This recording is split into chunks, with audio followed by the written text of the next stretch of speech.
நாட்டில் சுதந்திர தினம் கொண்டாடுகின்றார்கள். நாங்கள் கடலில் சுதந்திரமாக தொழில் செய்ய முடியவில்லை. எம்பி சுப்பிரமணியம் குற்றச்சாட்டு. அக்டோபர் 14ஆம் தேதி புதிய ஜனாதிபதி நியமிக்கப்படுவார். ஹரின் பெர்னாண்டோ தகவல். லிபியாவின் நிலைமை இலங்கைக்கு ஏற்பட்டிருக்கும். விஜயதாச ராஜபக்ச சுட்டிக்காட்டு. சபாநாயகருக்கு எதிராக நம்பிக்கையில்லா தீர்மானம். யுக்திய நடவடிக்கையின் போது 667 சந்தேக நபர்கள் கைது. இலங்கைக்கும் தாய்லாந்துக்கும் இடையில் விசா இல்லாத பயணம். வெளியான அறிவிப்பு. தேசிய மக்கள் சக்தியின் பெண் தலைவர்கள் சிலரை போலீசில் ஆஜராகுமாறு அழைப்பு. மாலைதீவுக்கு செக் வைத்த சீனா. பதிலடியாக இலங்கைக்கு கப்பலை அனுப்பிய இந்தியா. தொடர்பான விரிவான செய்திகள். சுதந்திர தினம் நாட்டில் கொண்டாடப்படுகின்றது. ஆனால் நாங்கள் சுதந்திரமாக கடலில் தொழில் செய்ய முடியவில்லை. சுதந்திர தினத்தில் கூட இந்திய இழுவை படகுகள் கைது செய்யப்பட்டுள்ளன என வடக்கு மாகாண கடற்றொழிலாளர் இணையத்தின் தலைவர் எம்பி சுப்பிரமணியம் யாழில் அவரது இல்லத்தில் இடம்பெற்ற ஊடகவியலாளர் சந்திப்பில் தெரிவித்துள்ளார். நமது நாட்டிலே 76வது சுதந்திர தினத்தை மிக விமர்சையாக கொண்டாடி கொண்டிருக்கிற ஜனாதிபதி அவர்கள் வெற்றி களிப்போடு சந்தோஷமாக இருக்கின்ற சந்தர்ப்பத்திலே வடக்கிலே இருக்கின்ற மீனவர்களுடைய சுதந்திரம் பறிக்கப்படுகிறது என்றதை உதாரணம் காட்டும் வகையிலே இன்று எமது சுதந்திர தினத்தில் கூட இந்தியாவில் இருந்து வருகின்ற இழுவமடி படகுகள் எமது வாழ்வாதாரத்தையும் வளங்களையும் சுரண்டி செல்வதை பார்க்கக்கூடியதாக இருக்கின்றது. நாம் சுதந்திரமாக எமது மன்னார் வளைகுடா, பாக் விரிகுடா, பாக்சல சந்தி இந்த கடல் பரப்பிலே சுதந்திரமாக மீன் பிடிக்க முடியாத சூழலிலே அல்லாடி கொண்டிருக்கிற நேரத்திலே சுதந்திர தினத்தை கொண்டாடி சந்தோஷமாக இருக்கிற ஜனாதிபதி இந்த இந்தியாவிலிருந்து வந்து அத்துமீறுகின்ற இந்த இழுவமடை தொழிலை நிறுத்துவதற்கு முயற்சி எடுக்க வேண்டும் என்று சொல்லி பல தடவை முயற்சித்தும் அது ஒரு நாடகமாக, அரசியல் நாடகமாகவே அரங்கேறி கொண்டிருக்கின்றது. குறிப்பாக இங்கே கைது செய்யப்படுகின்ற படகுகள் 1-2க்கு மேலே எமது கடற்படை அந்த படகுகளை கைது செய்வதில்லை. ஏனோ தானோ என்ற முறையிலே நாங்களும் கைது செய்கின்றோம் என்ற அடையாளத்தை காட்டுவதற்காக மாதங்களுக்கு 2 படகு அல்லது 2 மாதத்துக்கு 2 படகு அப்படி பிடித்து அவர்களை கைது செய்து வைத்திருப்பதும், நல்லெண்ண அடிப்படையிலே அதை விடுவதும் ஒரு அரசியல் நாடகமாகவே நாங்கள் பார்க்கின்றோம். இது தொடர்ச்சியாக ஏறத்தாழ 2003ஆம் ஆண்டிலிருந்தே தொடர்ச்சியாக நாங்கள் வற்புறுத்தி வருகின்றோம். எமது வாழ்வாதாரம் சூறையாடப்படுகின்றது, வளங்கள் அளிக்கப்படுகின்றது, எமது தொழில் உடைமைகள் எல்லாம் அறுத்து நாசம் பண்ணப்படுகின்றது. இந்த இழுவமடை தொழிலை நிறுத்தச் சொல்லி அல்ல நிறுத்துவதற்கு முயற்சி எடுக்க சொல்லி 2 நாட்டிடமும் எத்தனையோ பேச்சுவார்த்தையை சொல்லியும் இன்று வரைக்கும் எங்களை ஒரு ஏமாற்றுகின்ற அரசுகளாகவே இந்தியா மற்றும் இலங்கை அரசுகள் இருக்கின்றது. இந்த விடயத்தில் பாராமுகமாக வடக்கு மீனவர்களை கரிசனை கொள்ளாமல் இருக்கின்ற அரசாங்கங்களை நாங்கள் வன்மையாக கண்டிக்கின்றோம்.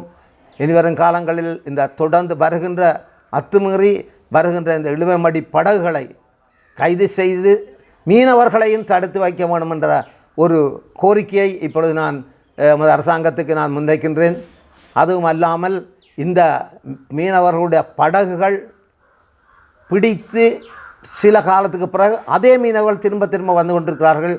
அதன் காரணம் நாங்கள் பிடிபட்டாலும் தங்களுடைய அரசாங்கங்கள் தங்களை விடுவிக்கும் என்ற ஒரு நோக்கத்திலே வந்து கொண்டிருக்கிறார்கள். நிதியமைச்சர் நிர்மலா சீதாராமன் வந்த பொழுது 2 படகையும் 22 மீனவர்களையும் கொண்டே அவர்களுடைய எல்லைப்பகுதியில் கொடுத்துட்டு வந்தார்கள். ராமேஸ்வரத்துக்கு மோடி அவர்கள் வந்து அரசியல் பிரச்சாரத்தின் போது விட்ட கோரிக்கைக்கு அமைவாக 40 மீனவர்களை விடுவித்தார்கள். இப்படி தொடர்ந்து இந்த மீனவர்களை விடுவிக்கிறதன் காரணமாக அவர்கள் பயமின்றி கூச்சமின்றி எமது கடல் பரப்புகளே வந்து கொண்டிருக்கின்றார்கள். இந்த நிலை மாற வேண்டும். வங்கி வைப்பாளர்களுக்கு நியாயமான வட்டியை வழங்கி கடன் பெறுபவர்களுக்கு இலகுவான வட்டியையும் வழங்கி பொருளாதாரத்தை மீட்டெடுப்பதும் எமது நோக்கமாகும் என மத்திய வங்கியின் ஆளுநர் கலாநிதி நந்தலால் வீரசிங்க தெரிவித்துள்ளார். இதுவரை நடைமுறைப்படுத்தப்பட்ட அரச நிதி கொள்கைகள் மற்றும் பிற கட்டமைப்பு கொள்கைகளின் திசையை யாரேனும் மாற்ற முயற்சித்தால் அதனால் இடம்பெறப் போவது மீண்டும் பின்னோக்கி திரும்புவது மாத்திரமே ஆகும். தற்போது நிதி கொள்கையின்படி பணவீக்கத்துக்கு பொருத்தமான வகையில் வட்டி விகிதம் கூடி குறைந்து செல்கின்றது. அரச வருமானத்தை அதிகரித்துக் கொள்வதற்கு செலவுகளை கட்டுப்படுத்த கடன் பெறுவதை குறைப்பதற்கான செயற்பாடுகளை வெற்றிகரமாக முன்னெடுத்து செல்கின்றோம். அரசாங்கத்துக்கு சொந்தமான மின்சார சபை, பெட்ரோலிய கூட்டுத்தாபனம் போன்ற நிறுவனங்கள் பாரியளவில் இழப்புகளை அடைந்துள்ளன. இப்போது செலவு குறைந்த விலை நிலைப்படுத்தும் முறை நடைமுறைப்படுத்தப்படுகின்றது. அரச நிறுவனங்கள் முறையாக நஷ்டத்தை சந்திக்காத திசையில் நகர்கின்றன. நாட்டின் வரி வருவாய் குறைந்ததாக யாராவது சொன்னால் மீண்டும் கடன் வாங்குவது அதிகரிக்கும். அதன் பின்னர் அதே பழைய தவறான முறைமையை பின்பற்றி நாடு மீண்டும் பொருளாதார நெருக்கடிக்குள் தள்ளப்படும். யார் போனாலும் அடுத்த 4 வருடங்களுக்குள் அரசாங்கத்தின் வருமானம் அதிகரிக்கப்பட வேண்டும். அடுத்த வருடம் மொத்த உள்நாட்டு உற்பத்தி 15% உயர்த்தப்பட வேண்டும் என குறிப்பிட்டுள்ளார். அக்டோபர் 14ஆம் தேதி இலங்கையில் புதிய ஜனாதிபதி ஒருவர் நியமிக்கப்படுவார் என காணி மற்றும் இளைஞர் விளையாட்டுத்துறை அமைச்சர் ஹரின் பெர்னாண்டோ தெரிவித்துள்ளார். அக்டோபர் 14ஆம் தேதி இலங்கையின் புதிய ஜனாதிபதி ஒருவர் நியமிக்கப்படுவார் என காணி மற்றும் இளைஞர் விளையாட்டுத்துறை அமைச்சர் ஹரின் பெர்னாண்டோ தெரிவித்துள்ளார். அக்டோபர் முதல் வாரம் எவர் விரும்பினாலும் விரும்பாவிட்டாலும் மீண்டும் ஒரு முறையாவது ரணில் விக்ரமசிங்கவை ஜனாதிபதியாக்கும் பொறுப்பு நாட்டு மக்களுக்கு வழங்கப்படும் என அவர் குறிப்பிட்டுள்ளார். நிகழ்வொன்றில் கலந்து கொண்டு கருத்து தெரிவிக்கும் போது அவர் இதனை தெரிவித்துள்ளார். ஒரு நாட்டை மிக குறுகிய காலத்தில் பங்குரோத்து நிலையிலிருந்து காப்பாற்றிய உலகின் ஒரே தலைவர் ரணில் விக்ரமசிங்க என சுட்டிக்காட்டியுள்ளார். ரணில் விக்ரமசிங்க நோய்வாய்ப்பட்டவர்களை குணப்படுத்தும் சிறந்த வைத்தியர் எனவும் அவர் தயக்கம் காட்டினாலும் மக்கள் இன்னும் ஒரு சந்தர்ப்பத்தை அவருக்கு வழங்கி நாட்டின் ஜனாதிபதியாக நியமிக்க வேண்டும் என அவர் குறிப்பிட்டுள்ளார். நாட்டின் 3 விதமான தேர்தல்களில் வெற்றி பெற்ற குழுக்களில் 47 வீதமானவர்களை கண்டுபிடிப்பது கனவாகவே காணப்படுவதாகவும் அந்த கனவுகள் ஒருபோதும் நனவாகாது என ஹரின் பெர்னாண்டோ தெரிவித்துள்ளார். நாட்டை பொறுப்பேற்க யாரும் முன்வராத சந்தர்ப்பத்தில் நாங்கள் பொறுப்பேற்காமல் விட்டிருந்தால் நாடு லிபியாவின் நிலைமைக்கு சென்றிருக்கும் என நீதி, சிறைச்சாலைகள் மற்றும் அரசியலமைப்பு மறுசீரமைப்பு அமைச்சர் விஜயதாஸ் ராஜபக்ச தெரிவித்தார். நாட்டின் 76வது சுதந்திர தினம் மற்றும் நாட்டின் தற்போதைய நிலைமை தொடர்பாக கருத்து தெரிவிக்கும் போது அவர் இதனை தெரிவித்தார். சுமார் 450 வருடங்களாக ஐரோப்பிய ஏகாதிபத்தியத்துக்கு அடிபணிந்திருந்த எமது நாடு DS சர்நாயக்க உள்ளிட்ட தேசிய மத தலைவர்களுடன் உயிர் தியாகம் செய்து முன்னெடுத்த போராட்டம் காரணமாகவே சர்வதேசத்துக்கு முன்னால் சுதந்திர தேசமாக மாறியது. நாடு சுதந்திரமடைந்து 75 வருடங்கள் கடந்துள்ளன. கடந்த 4 வருட காலத்துக்குள் கொரோனா தொற்று, உயிர்த்த ஞாயிறு தாக்குதல் சம்பவம், பொருளாதாரம் மற்றும் அரசியல் பிரச்சினை போன்ற விடயங்கள் காரணமாக ஏற்பட்ட நிலைமைகளினால் இந்த நாடு அராஜகமானது. நாட்டை பொறுப்பேற்க எந்தவொரு தலைவரும் முன்வரவில்லை.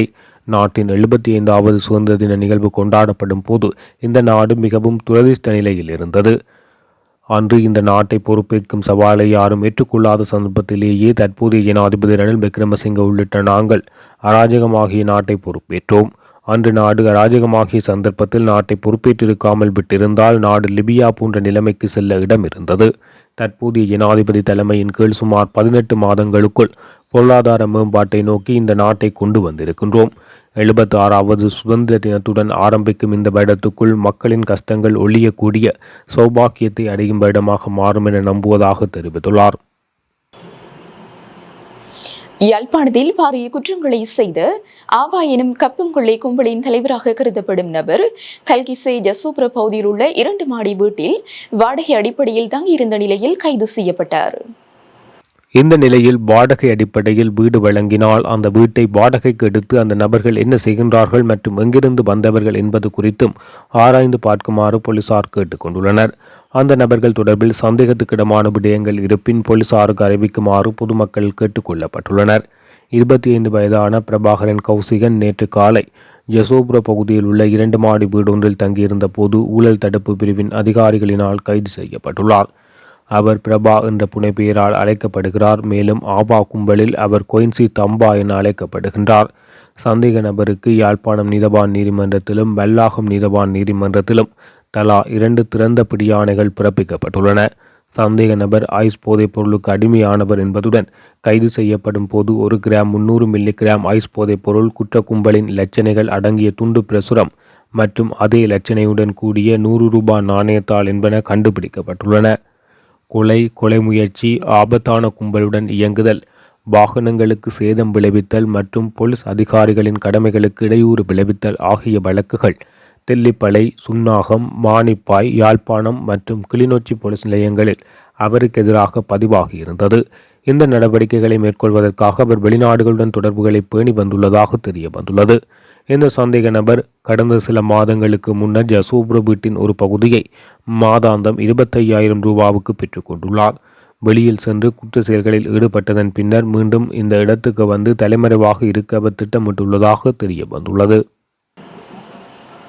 சபாநாயகர் மஹிந்த ஜாபா அபிவர்த்தனவுக்கு எதிராக நம்பிக்கையில்லா தீர்மானம் கொண்டு வருவது குறித்து கவனம் செலுத்தப்பட்டு வருவதாக தெரிவிக்கப்படுகின்றது. ஐக்கிய மக்கள் சக்தியின் தேசிய அமைப்பாளர் திச அத்தநாயக்க இந்த விடயத்தை தெரிவித்துள்ளார். நாளைய தினம் இடம்பெறவுள்ள பாராளுமன்ற குழு கூட்டத்தில் இது குறித்து கவனம் செலுத்தப்படும் என அவர் குறிப்பிட்டுள்ளார். நிகழ்நிலை காப்பு சட்டம் தொடர்பில் சபாநாயகர் எடுத்த தீர்மானத்துக்கு எதிர்ப்பை வெளியிடும் வகையில் நம்பிக்கையில்லா தீர்மானம் கொண்டு வருவது குறித்து கவனம் செலுத்தப்பட்டு வருவதாக அவர் தெரிவித்துள்ளார். இதேவேளை உச்சநீதிமன்றத்தில் பரிந்துரை செய்யப்பட்ட 9 விடயங்கள் புறம் தள்ளி நிகழ்நிலை பாதுகாப்பு சட்டத்தை சபாநாயகர் அங்கீகரித்துள்ளதாக குற்றம் சாட்டப்பட்டுள்ளது. ஐக்கிய மக்கள் சக்தியின் தலைவர் சஜித் பிரேமதாசா இந்த குற்றச்சாட்டை முன்வைத்துள்ளார்.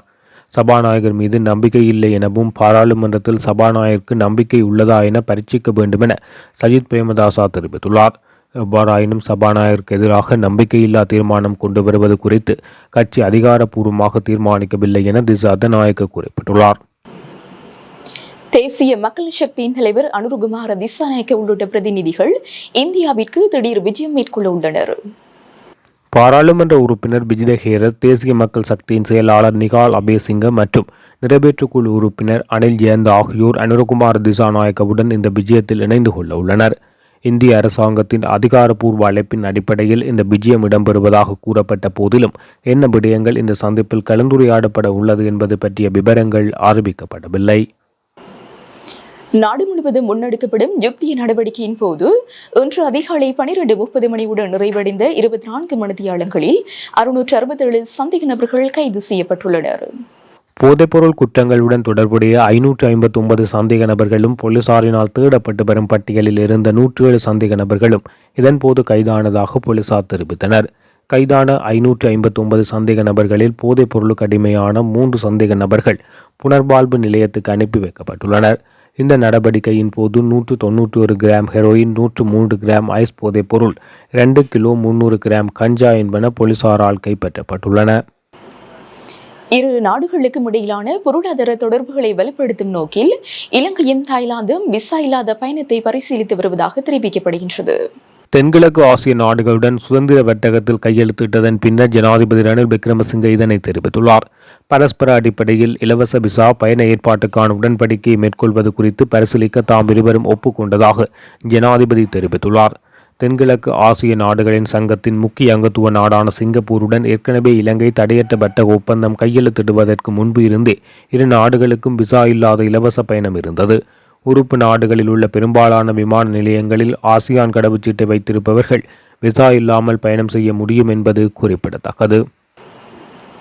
தேசிய மக்கள் சக்தியின் பெண் தலைவர்களான முன்னாள் நகரசபை உறுப்பினர் சமன்மலை குணசிங்க, சட்டத்தரணி நிலந்தி ஹொட்டகச்சி, சட்டத்தரணி தனுஷ்கி லீனப்படபிந்தி ஆகியோரை வெலிக்கடை போலீசில் ஆஜராகுமாறு அழைப்பு விடுக்கப்பட்டுள்ளது. ஆர்ப்பாட்டம் முடிந்து 2 மாதங்கள் கடந்த பின்னர் வாக்குமூலம் பெறுவதற்காக தேசிய மக்கள் சக்தியின் பெண் தலைவர்களை வெலிக்கடை போலீசார் அழைப்பு விடுத்துள்ளனர். கடந்த டிசம்பர் 4ஆம் தேதி பாராளுமன்றத்தின் விவாதத்துக்கு எடுத்துக் கொள்ளப்பட்ட 2024 வரவு செலவு திட்டத்தில் முன்வைக்கப்பட்ட பெண்கள் மற்றும் சிறுவர்கள் அலுவல்கள் அமைச்சின் செலவு தொகைக்கு எதிர்ப்பு தெரிவித்து தேசிய மக்கள் சக்தியின் பெண்கள் அமைப்பு பாராளுமன்ற சுற்றுவட்டத்தின் அருகில் முன்னெடுத்த ஆர்ப்பாட்டம் தொடர்பில் வாக்குமூலம் பெறுவதற்காக இவ்வாறு அழைக்கப்பட்டுள்ளனர். சீனாவின் உளவு கப்பலான சியான்கோங் 3 மாலைதீவுக்கு சென்ற நிலையிலேயே இந்தியா தனது அதிநவீன நீர்மூழ்கி கப்பலான INS கராஞ்சியை இலங்கைக்கு அனுப்பியதாக இந்திய ஊடகங்கள் செய்தி வெளியிட்டுள்ளன. இந்தியாவை உளவு பார்ப்பதற்காக இலங்கைக்கு சீன ஆராய்ச்சி கப்பல்களை அனுப்புவதாக இந்தியா குற்றம் சாட்டி வருகிறது. எனினும் சீனாவின் இத்தகைய செயற்பாடுகளுக்கு இலங்கை அரசு இந்தியாவின் எதிர்ப்பை மீறி அனுமதிகளை வழங்கி வருகின்றது. இந்த சூழலில் இலங்கையை தொடர்ந்து மாலைதீவும் இந்தியாவுக்கு எதிராக திரும்பி இருக்கின்றது. மாலத்தீவின் புதிய ஜனாதிபதியான மொய்சு இந்திய எதிர்ப்பு நிலையை தீவிரமாக கடைபிடித்து வருவதோடு சீனாவின் செயற்பாடுகளுக்கு ஆதரவுகளையும் வழங்கி வருகிறார். அண்மையில் சீனா தனது உளவு கப்பலான சிங்ஜாங் ஹோக் 3 கப்பலை மாலத்தீவின் மாலே துறைமுகத்துக்கு அனுப்பி வைத்தது. இந்த நிலையில் இந்த அதிநவீன சிங்ஜாங் ஹோங் 3 உளவு கப்பல் மூலம் இந்தியாவை உளவு பார்ப்பதற்காகவே சீனா அனுப்பி வைத்ததாக இந்தியா குற்றம் சாட்டி வருகின்றது. இதற்கு பதில் தரும் வகையில் இந்தியாவும் தமது அதிநவீன நீர்மூழ்கி கப்பலான INS கர்னாச்சை இலங்கை தலைநகர் கொழும்புக்கு அனுப்பி வைத்துள்ளது. இத்துடன் எஃப்னக்லரியின் மதிய நேர பிரதான செய்திகள் நிறைவடைகின்றன. மேலதிக செய்திகளை அறிந்து கொள்ள www.jfnaclary.lk என்ற இணையதளத்தினூடாக இணைந்து கொள்ளுங்கள்.